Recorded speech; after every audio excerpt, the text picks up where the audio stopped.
നമ്മൾ തിരുവനന്തപുരം കൊല്ലം ജില്ലയിലെ ബി.ജെ.പിയുടെ സാധ്യതകൾ പരിശോധിച്ചു കഴിഞ്ഞു. ഇതിനിടയ്ക്ക് നമ്മൾ ചില മണ്ഡലങ്ങളിൽ പ്രധാനപ്പെട്ട ചില നേതാക്കളുടെ കാര്യങ്ങൾ പറഞ്ഞിട്ടില്ല എന്നത് ശരിയാണ്. കാരണം അവരെ ഈ ആൾക്കൂട്ടത്തിൽ നിർത്തണ്ട എന്ന് കരുതിയിട്ടാണ്. ഒറ്റയ്ക്കൊറ്റയ്ക്ക് ചെയ്യാം. ഇപ്പോൾ കഴക്കൂട്ടം നമ്മൾ വി മുരളീധരനെ ആൾക്കൂട്ടത്തിലല്ല പറഞ്ഞത്, സെപ്പറേറ്റ് ആയിട്ടാണ് പറഞ്ഞത്. പല മണ്ഡലങ്ങളിലും നമുക്കിങ്ങനെ ജില്ലയിലെ മൊത്തത്തിലുള്ള ആളുകളെ പറയുന്ന കൂട്ടത്തിൽ നിന്ന് വേർതിരിച്ച് ചില ആളുകളെക്കുറിച്ച് സംസാരിക്കേണ്ടി വരും. കാരണം അത് മണ്ഡലത്തിൽ ചിലപ്പോൾ ബി.ജെ.പിക്ക് സ്വാധീനമില്ലാത്ത സ്ഥലത്ത് പോലും വ്യക്തിപരമായി സ്വാധീനമുള്ള നേതാക്കന്മാരുണ്ട് പാർട്ടിക്കപ്പുറത്ത്.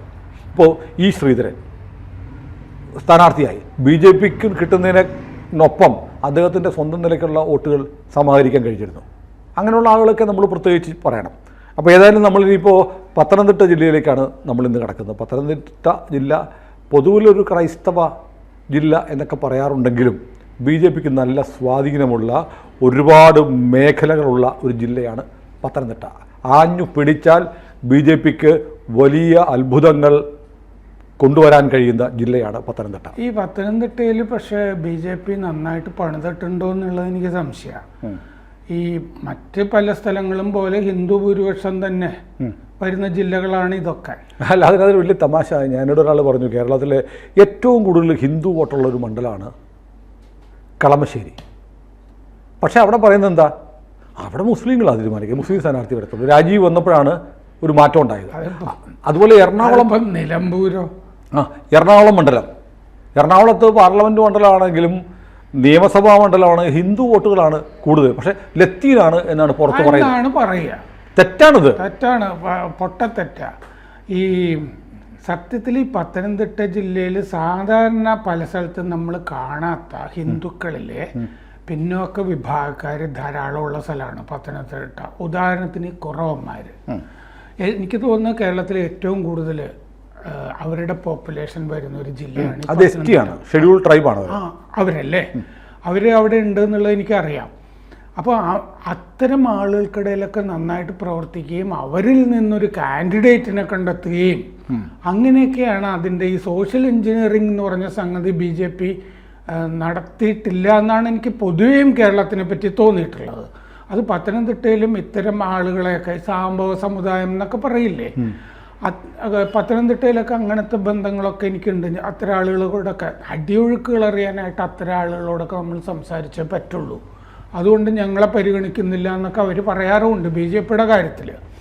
ബി.ജെ.പി വലിയ സാധ്യതകൾ ഉള്ളൊരു ജില്ലയാണ് ഈ പത്തനംതിട്ട. നമ്മളിവിടെ ചർച്ച ചെയ്യുമ്പോൾ പാർലമെൻറ്റ് മണ്ഡലം വെച്ചിട്ടാണ് പത്തനംതിട്ട, അല്ലാതെ ജില്ല എടുത്തിട്ടല്ല നമ്മൾ ഈ ചർച്ച ചെയ്തുകൊണ്ടിരിക്കുന്നത്. പക്ഷെ ജില്ല വന്നോളുമല്ലോ.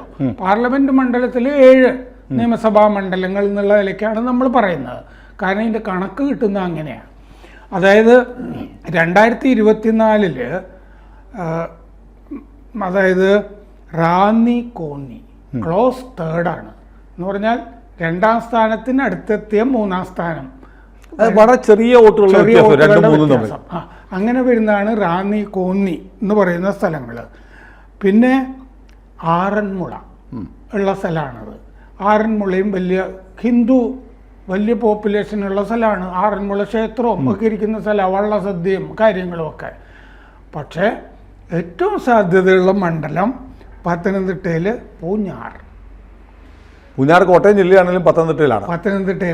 പത്തനംതിട്ട ലോക്സഭാ മണ്ഡലം. ഈ ജില്ലകളുടെ ഒരു ജിയോഗ്രാഫി വല്ലാതായിരിക്കുന്നു അല്ലേ.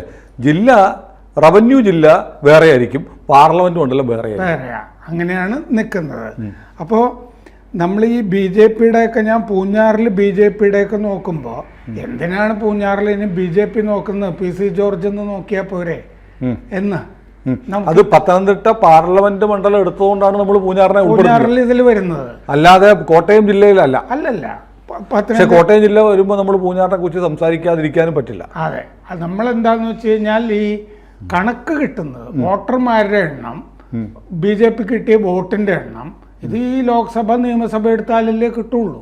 അതുകൊണ്ട് പത്തനംതിട്ടയിൽ 2024 നോക്കുമ്പോൾ കോൺഗ്രസിന് 40.1% വോട്ട്, CPM-ന് 32.79%, ബി.ജെ.പിക്ക് 25.49%. മോശമല്ല. 25 എന്നൊക്കെ ഉള്ളതൊക്കെ കുതിച്ചു ചാട്ടങ്ങളൊക്കെ പല സ്ഥലത്തും ഉണ്ടായിട്ടുണ്ട്. പക്ഷെ അവിടെ പത്തനംതിട്ട ഹിന്ദുക്കളിലെ പിന്നാക്ക സമുദായക്കാർ ധാരാളം ഉള്ളൊരു സ്ഥലമാണ്. അങ്ങനെ ഒരു സോഷ്യൽ എഞ്ചിനീയറിങ് അവിടെ BJP നടത്തിയതായിട്ടുണ്ടെന്ന് എനിക്ക് തോന്നുന്നില്ല. കോൺഗ്രസ്സിന് 2.87% കൂടി കഴിഞ്ഞ തവണ പത്തനംതിട്ട അനിൽ ആന്റണിയല്ലേ നിന്നിരുന്നത്. അതെ അതെ. അപ്പോൾ BJPക്ക് അതിന് മുമ്പുള്ള തെരഞ്ഞെടുപ്പിനേക്കാൾ 3.48% കുറയുകയാണ് ചെയ്തത്. അതായത് അനിൽ ആന്റണി റോങ് ചോയ്സ് ആയിരുന്നു. അവിടെ ആദ്യം പറഞ്ഞു കേട്ടതുപോലെ PC ജോർജ് ആയിരുന്നെങ്കിൽ ആ മണ്ഡലം കേരളത്തിലെ രണ്ടാമത്തെ താമര വിരിയുന്ന പാർലമെന്റ് മണ്ഡലമായിട്ട് പത്തനംതിട്ട മാറാൻ വലിയ സാധ്യത ഉണ്ടായിരുന്നു. കാരണം ആ ക്രിസ്ത്യൻ വോട്ടുകൾക്ക് പുറമെ ഹിന്ദു വോട്ടുകളും കൂടി കിട്ടുമായിരുന്നു. അനിൽ ആന്റണിക്ക് രണ്ടും ഇല്ല എന്നുള്ള മട്ടിൽ അത് അവസാനിക്കുകയും ചെയ്തു. 2019 കോൺഗ്രസിന് 37.11. കോൺഗ്രസ് നില മെച്ചപ്പെടുത്തുക ചെയ്തത് കഴിഞ്ഞ തവണ. ഒന്ന് ആലോചിച്ച് നോക്കൂ. CPMന്റെ നിന്നത് 2019 വീണ ജോർജാണ് നിന്നത്. അവർക്ക് 32.80. അത് ഏതാണ്ട് CPMന്റെ വോട്ട് കൺസിസ്റ്റൻ്റ് ആയിട്ട് കൂടുന്നുമില്ല കുറയുന്നില്ല എന്ന മട്ടിൽ 32, 33 അങ്ങനെ സ്റ്റാറ്റിക്കായിട്ട് നിൽക്കുക. CPMന് വളർച്ചയില്ല അവിടെ. BJP സുരേന്ദ്രൻ നിന്നപ്പോൾ 28.97% കിട്ടി. പിന്നീട് അത് കുറയുക ചെയ്തത്. 28.97 അവിടെ ഏറ്റവും കൂടുതൽ വന്നിരിക്കുന്നത്. തൊട്ടടുത്ത് 30ൻ്റെ തൊട്ടടുത്ത് വന്നു.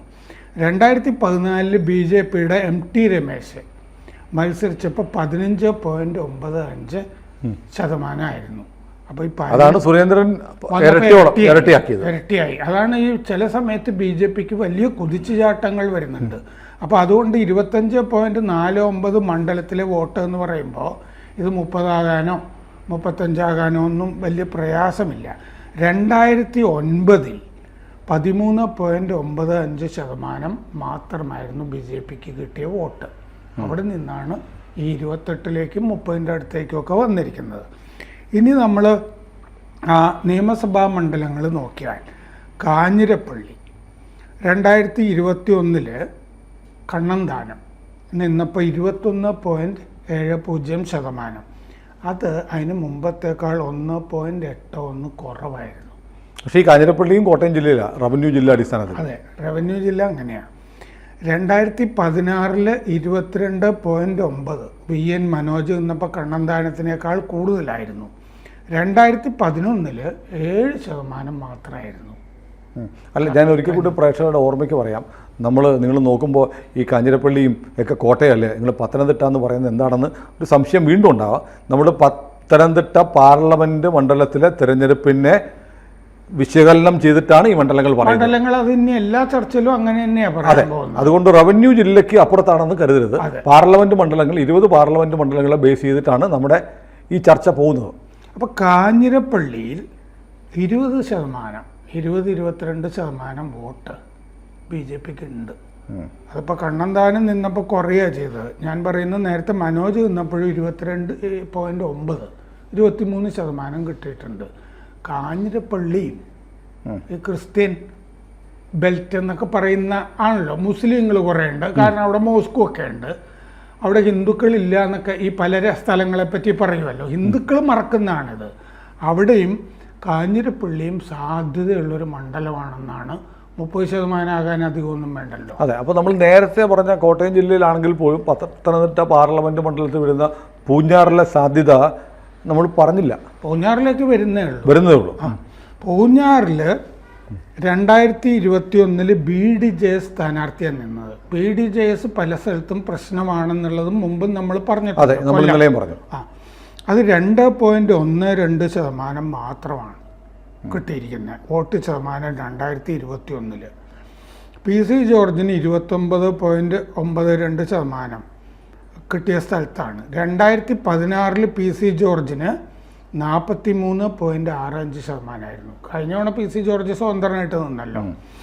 BDJSന് 2016 13.70 ഉണ്ടായിരുന്നു. ആ 13.70 സ്ഥാനത്ത് നിന്നാണ് 2.12 കഴിഞ്ഞ തവണ കുറഞ്ഞിരിക്കുന്നത്. 2% 3% എന്നൊന്നും പറഞ്ഞിട്ട് കാര്യമില്ല. സ്ഥാനാർത്ഥിയെ പോലും നിർത്തരുത്. 2011 പി സി ജോർജിന് 50.77%. BJP ആണ് അന്ന് മത്സരിച്ച് 4.25. 2011 6.05 ആയിരുന്നു BJPക്ക്. അപ്പോൾ BJP അവിടെ BDJS, അപ്പോൾ BDJS വളരെ മോശമായ പ്രകടനമാണ് അവിടെ നടത്തിക്കൊണ്ടിരിക്കുന്നത്. പി സി ജോർജ് 43.65, 50.77 എന്ന് പറയുമ്പോൾ പി സി ജോർജ് BJPക്ക് വന്നപ്പോൾ 35-40 കിട്ടിയാലും പി സി ജോർജ് അവിടെ ജയിക്കും പൂഞ്ഞാറിൽ. എന്ന് പറഞ്ഞാൽ BJP സ്ഥാനാർത്ഥി ജയിക്കാൻ സാധ്യതയുള്ളൊരു സ്ഥലം കോട്ടയം ജില്ലയിൽ കിടക്കുന്നു, പൂഞ്ഞാറിൽ. അത് BJP മനസ്സിലാക്കണം. കാരണം BJPയുടെ കൂടെയാണ്, BJP ആണ് ഇപ്പോൾ പി സി ജോർജ് കേന്ദ്ര സമിതിയിലൊക്കെ ഉണ്ട്. ഉണ്ട്.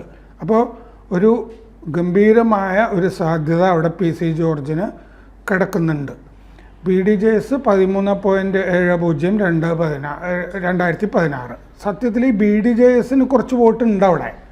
ആ 2016 വെച്ച് നോക്കുമ്പോൾ അല്ല, BDJSന്റെ വോട്ടെന്ന് BDJSന്റെ മാത്രമല്ല BJPയും കൂടി വോട്ടാണ്. ആ NDA പി സി ജോർജിന് മുമ്പ് കിട്ടിയത് കൂടെ ഇതും കൂടി ആഡ് ചെയ്ത് കഴിഞ്ഞാൽ BJPക്ക് വലിയ സാധ്യതയാണ് വരുന്നത്. പി സി ജോർജിന് കിട്ടാതിരുന്ന വോട്ടുകളും കൂടി കിട്ടുമല്ലോ. അതെ. പക്ഷെ പി സി ജോർജിന് കിട്ടിയിരുന്ന വോട്ടുകൾ വേണമെങ്കിൽ പോകാമല്ലോ എന്നും ഒരു ചോദ്യം. അതെ അതെ അതെ. ക്രിസ്ത്യൻ കുറെ വോട്ടുകളോ? ക്രിസ്ത്യൻ വോട്ടുകൾ അല്ല, മുസ്ലിം വോട്ടുകൾ പോകത്തില്ല. കാരണം ഓൾറെഡി പോയി. മുസ്ലിം വോട്ട് വേണ്ടാന്ന് അദ്ദേഹത്തിന്റെ നിലപാടാണ്. എനിക്ക് അവരുടെ വോട്ട് വേണ്ട. ക്രിസ്ത്യൻ വോട്ടുകളും ഹിന്ദു വോട്ടുകളും കിട്ടിയാൽ പി സി ജോർജ് ജയിക്കും. അത് മുഴുവൻ പൂൾ ചെയ്യുക എന്നുള്ളതാണ് പണിയെടുക്കുക. പിന്നെ പി സി ജോർജിന് ഈ ഇലക്ഷൻ പ്രോസസ്സ് നല്ല പരിചയമുള്ളതാണല്ലോ. പി സി ജോർജിന് അവിടെ അറിഞ്ഞുകൂടാത്ത ഒരു വീടുമില്ല. എല്ലാവരും പേര് പറഞ്ഞ് അദ്ദേഹത്തിന് വിളിക്കാനും പറ്റും. അദ്ദേഹത്തിന് എന്തായാലും 30% കുറയില്ല അദ്ദേഹം നിന്ന് കഴിഞ്ഞാൽ എന്നുള്ളത് ഉറപ്പാണ്. തിരുവല്ലയിൽ മാത്യു ടി തോമസിൻ്റെ ഒരു കോട്ട ആണ് തിരുവല്ല. അപ്പോൾ 2021 അവിടെ 16.25%. തിരുവല്ല അനൂപ് ആന്റണിക്കുള്ള സീറ്റാ. അതെ. 16.25 BJPക്ക് കിട്ടി 2021. 2016 BDJS മത്സരിച്ച അവിടെ 21.75% BDJS ഉണ്ടായിരുന്നു. അത് മോശമല്ല. 2016 വലിയ വോട്ടാണ്. 2011 6.05% മാത്രമായിരുന്നു BJPയുടെ. 6% നിന്നാണ് ഏതാണ്ട് 20%-ലേക്കൊക്കെ തിരുവല്ലയിലും വന്നിരിക്കുന്നത്. എന്ന് പറഞ്ഞാൽ എനിക്ക് തോന്നുന്നു ഈ കൃസംഗി എന്ന് പറയുന്നത് ഒരു വാസ്തവമാണ് എന്ന് തോന്നുന്നു കേരളത്തിൽ. അത് മാത്രമല്ല, അനൂപ് അവിടെ അത്യാവശ്യം പണിയെടുത്തിട്ടുണ്ട് തിരുവല്ലയിൽ. അനൂപിന് വലിയ ബന്ധങ്ങളുള്ള സ്ഥലമാണ്. അനൂപ് സ്ഥാനാർത്ഥിയാകുമ്പോൾ BJP വോട്ടുകളും കൃസംഗി വോട്ടുകളും കൂടാതെ ക്രിസ്ത്യൻ വോട്ടുകൾ കൂടി അനൂപിന് വീഴാൻ സാധ്യത. ഇപ്പോൾ ഈ കന്യാസ്ത്രീ വിഷയമൊക്കെ ഉണ്ടാകുമ്പോൾ അനൂപാണ് ഛത്തീസ്ഗഡിൽ പോയി ആഭ്യന്തരമന്ത്രി കൂടിയായ ഉപമുഖ്യമന്ത്രിയെ കാണുന്നതൊക്കെ. കാരണം അവൻ്റെ റിസൾട്ട് എന്തും ആവട്ടെ, ഇടപെടാൻ കേരളത്തിൽ നിന്ന് പോയത് അനൂപ് ആന്റണിയാണ്. അവരൊരു പൊന്നാടയും കൊടുക്കുന്ന കണ്ടു, പുതപ്പിക്കുന്നത് കണ്ടു. 2016 മാത്യു ടി തോമസിന് 8.69% വോട്ട് കുറഞ്ഞു. അപ്പോൾ ആ കുറയുന്നതിൽ നിന്നൊക്കെയാണല്ലോ BJPക്ക് വരുന്നത്. 2021 3.28% കൂടുകയും ചെയ്തു മാത്യു ടി തോമസിന്. അതിന് മുമ്പ് വലിയ തോതിൽ കുറഞ്ഞതാണല്ലോ. 7% കുറഞ്ഞാണ്. 8%. റാന്നിയിൽ 2021 BDJSന് 15.33% വോട്ട് കിട്ടിയിട്ടുണ്ട്. BDJS അത്ര മോശമല്ലാതെ. BDJS എന്ന് പറയരുതെന്ന് എനിക്ക് തോന്നുന്നു. NDA എന്ന് പറയാം. പക്ഷെ സ്ഥാനാർത്ഥി BDJS ആണല്ലോ. അതിൻ്റെ അകത്തൊരു പുനരാലോചനയ്ക്ക് വേണ്ടിയിട്ടാണ് ഞാൻ BDJS എന്ന് പറയുന്നത്. അതായത് പത്മകുമാറാണ് 2021 2016 നിൽക്കുന്നത്. പത്മകുമാറിന് 2016 21.6% കിട്ടിയിരുന്നു. അതാണ് 2021 15.33 കുറഞ്ഞത് അസംബ്ലിയിൽ. 2011 BJP നിന്നപ്പോൾ 6.8%. ഈ 6.8 നിന്ന് 21-ലേക്കൊക്കെയുള്ള വളർച്ച എന്ന് പറഞ്ഞാൽ കുതിച്ചു ചാട്ടമുള്ള സ്ഥലമാണ് റാന്നി. അതാണ് ഞാൻ ഈ 2ാം സ്ഥാനത്തിന് അടുത്ത 3ാം സ്ഥാനം എന്ന് റാന്നിയെ പറ്റി പറഞ്ഞത്. റാന്നി വലിയ സാധ്യതയുള്ള ഒരു സ്ഥലമാണ് പണിത് കഴിഞ്ഞാൽ. പിന്നെ ആറന്മുളയിൽ 17.98% കഴിഞ്ഞ തവണ നിയമസഭയിൽ. MT രമേശ് നിന്ന 2016 23.48%. MT രമേശായിരുന്നു നല്ല കാൻഡിഡേറ്റ് ആറന്മുളയിൽ. 2011 7.52% മാത്രമായിരുന്നു BJP. 7% നിന്നാണ് 23% വന്നിരിക്കുന്നത് ആറന്മുളയും സാധ്യതയുള്ളൊരു മേഖലയാണ്. അപ്പോൾ 2016 MT രമേശ് നിൽക്കുമ്പോൾ 15.96% വർദ്ധിക്കുകയാണ് ചെയ്തത് BJPക്ക് ഒറ്റയടിക്ക്. 2021 ബിജു മാത്യുവിന് 5.5% കുറഞ്ഞു. കാൻഡിഡേറ്റിൻ്റെ സെലക്ഷൻ പ്രശ്നമുണ്ട്, അതാണ്. 2021 വീണയ്ക്ക് 6.33% കൂടി വോട്ട് CPMന്. 2016 കോൺഗ്രസിന് 12.46% കുറഞ്ഞു ശിവദാസൻ നായർ നിൽക്കുമ്പോൾ. കോൺഗ്രസ്സിന് വലിയ കുറവ് ആറന്മുളയിൽ സംഭവിക്കുന്നുണ്ട്. 12.46% ശിവദാസൻ നായർക്ക് കുറഞ്ഞു എന്നൊക്കെ പറയുമ്പോൾ കോൺഗ്രസിൽ നിന്ന് വോട്ട് ചോർന്ന് BJPയിലേക്ക് മാസേ പോകുന്നൊരു പ്രതിഭാസം ആറന്മുളയിൽ കാണുന്നുണ്ട്. അപ്പോൾ പിന്നെ കോന്നി നമ്മൾ സാധ്യതയിൽ പറഞ്ഞാണല്ലോ, 3ാം സ്ഥാനത്താണെങ്കിലും 2ാം സ്ഥാനത്തിനടുത്ത് നിൽക്കുകയാണ് കഴിഞ്ഞ ലോക്സഭാ തെരഞ്ഞെടുപ്പിൽ. കോന്നിയിൽ K സുരേന്ദ്രൻ 2021 നിൽക്കുമ്പോൾ 21.9%. അത് പക്ഷേ മുമ്പത്തേക്കാൾ 6.74% കുറയുകയാണ് ചെയ്തത് സുരേന്ദ്രന്. കോൺഗ്രസ്സിന് 4.15% കൂടി. ജനീഷിന് 2.66% കൂടി ജയിച്ച ജനീഷിന്. പക്ഷെ 2019 അവിടെ ഒരു ഉപതെരഞ്ഞെടുപ്പ് ഉണ്ടായിരുന്നു കോന്നിയിൽ. ആ ഉപതെരഞ്ഞെടുപ്പിലാണ് സുരേന്ദ്രൻ ഗംഭീരമായത്. അതിനേക്കാളാണ് 2021 കുറഞ്ഞത്. 2019 ഉപതെരഞ്ഞെടുപ്പിൽ K സുരേന്ദ്രന് കിട്ടിയത് 28.65%. അതാണ് കോന്നിയിൽ BJPക്ക് കിട്ടിയ ഏറ്റവും വലിയ വോട്ട്, 30%-ൻ്റെ അടുത്ത്. അപ്പോൾ കോന്നിയിൽ ഇപ്പോൾ 28-30%-ൻ്റെ അടുത്ത് വോട്ടുണ്ടെന്ന് കാൽക്കുലേറ്റ് ചെയ്താൽ ഒരു 5% കൂടാനായിട്ട് ഒരു പ്രയാസമില്ല. കോന്നി വലിയ സാധ്യതയുള്ള സ്ഥലമാണ് BJPക്ക്. അന്ന് സുരേന്ദ്രന് കൂടിയത് 16.99% വർധന, 17% വോട്ടിൽ വർധനയുണ്ടായി BJPക്ക്. കോൺഗ്രസ്സിന് BJPക്ക് 17% കൂടിയപ്പോൾ സുരേന്ദ്രന് 28 കിട്ടുമ്പോൾ കോൺഗ്രസ്സിന് 19% വോട്ട് കുറഞ്ഞു. അപ്പോൾ പത്തനംതിട്ട ലോക്സഭാ തെരഞ്ഞെടുപ്പ് മേഖലയുടെ കീഴിലുള്ള നിയമസഭാ മണ്ഡലങ്ങളിൽ കോൺഗ്രസ്സിന് വോട്ട് ഭയങ്കരമായിട്ട് പോകുന്നുണ്ട്. CPMൻ്റെ വോട്ട് സ്റ്റാറ്റിക്കായിട്ട് നിൽക്കുന്നുണ്ട്, എങ്ങും തൊടാതെ നിൽക്കുന്നുണ്ട്. 2016 BJPക്ക് 11.66% മാത്രമായിരുന്നു അവിടെ. 7.9% അപ്പോൾ കൂടുകയും ചെയ്തിരുന്നു. CPMന് 7.89 കുറഞ്ഞു. അപ്പോൾ CPMൻ്റെ കുറഞ്ഞത് 2016 BJPക്ക് കിട്ടി. CPM വോട്ടിൽ നിന്നും പോകുന്നുണ്ട്. 2011 BJPക്ക് 4.5% മാത്രമായിരുന്നു. ആ 4 പിന്നെ 30ൻ്റെ അടുത്ത് 29% വരെയൊക്കെ എത്തിയത്. അടൂര് അവസാനത്തെ മണ്ഡലം 2021 15.43%. 15.43 നിന്നൊക്കെ ഭേദപ്പെടുത്താൻ പ്രയാസമായിരിക്കും അടൂര്.